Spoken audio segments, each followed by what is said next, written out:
Le monde!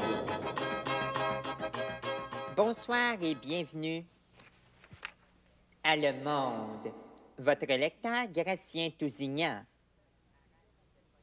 Un feu a rasé de poignées hier soir sur la rue King à Sherbrooke. Un reportage de Roger Cadorette. C'est en effet hier après-midi que le centre-ville de Sherbrooke a échappé à la catastrophe, alors qu'un résident de Sherbrooke, M. Pierre Patnaud, a mal éteint sa cigarette. Et s'il avait fallu que M. Patnaud ne s'en rende pas compte avant que la cigarette ne se soit consumée totalement, Dieu seul sait quelle proportion aurait pris le sinistre. Les pompiers se sont quand même rendus sur les lieux du crime pour voir si ça sentait le roussi, et ils ont arrosé toute la nuit par mesure préventive. Aux dernières nouvelles, il semblerait que tout le monde s'en soit tiré indemne. C'était Roger Cadorette pour Le Monde. Une collision automobile a eu lieu cet après-midi sur la rue Wellington à Sherbrooke. Un reportage de Nancy Rodrigue. Un accident de voiture entre deux automobiles est à l'origine d'un constat à l'amiable qui vient à peine d'être conclu devant des dizaines de curieux qui se sont ramassés sur les lieux de la collision.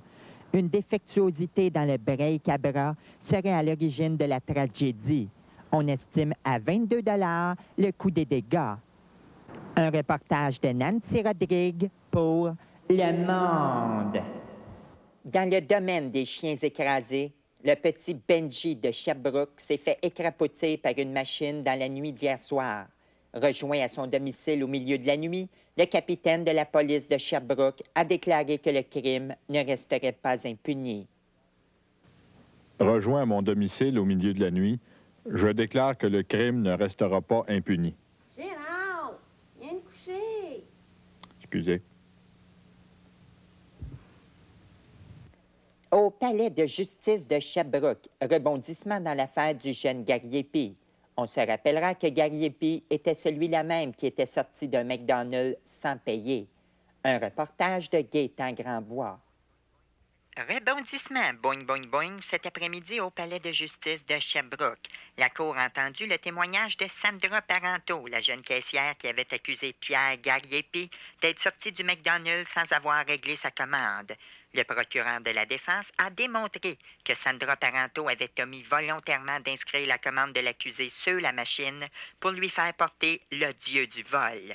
Gariepi a avoué avoir eu une liaison avec la jeune caissière, mais qu'il avait rompu avec elle parce qu'elle sentait le hamburger. Un reportage de Gaétan Grandbois pour Le Monde. La météo pour les régions desservies par Le Monde. Bromont 8, Rock Forest 4, Magog 3. Eh bien, restez à l'antenne, mesdames et messieurs, dans quelques minutes, Le Monde régional.